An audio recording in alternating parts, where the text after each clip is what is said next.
যে নির্বাচন আমাদের জন্য একদিকে যেমন আনন্দের, তেমনি এই নির্বাচনটা একটি আমাদের জন্য লড়াই।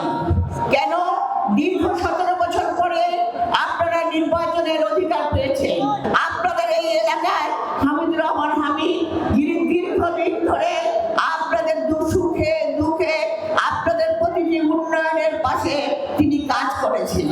আজকে তিনি ধানের শীষের প্রার্থী এবং এই প্রার্থীকে আগামী 12 তারিখ আপনারা ধানের শীষে ভোট দিয়ে জয়যুক্ত করবেন। অনেক ষড়যন্ত্র চলছে, আমি নামাজ বলে কোনো কথা বলতে পারলাম না, শুধু বলছি এই ষড়যন্ত্র আপনারা প্রতিরোধ করবেন, ভোটের মাধ্যমে বুঝিয়ে দেবেন। বা 7 আসনের এই যুদ্ধ যারা আমার লড়াকু সৈনিক আছে, যারা জনগণ আছে, তারা দেশকে ভালোবাসে, গণতন্ত্রকে ভালোবাসে, তাই তারা ধানের শীষে ভোট দেবে। মা, পিম্পল 5 দিনেই চলে যাবে। যাবে না মা। যাক, নিমের 5 অংশের পাওয়ারে 5 দিনেই দূর হবে পিম্পল। হিমালয়া পিউরিফাইং নিম ফেস ওয়াশ।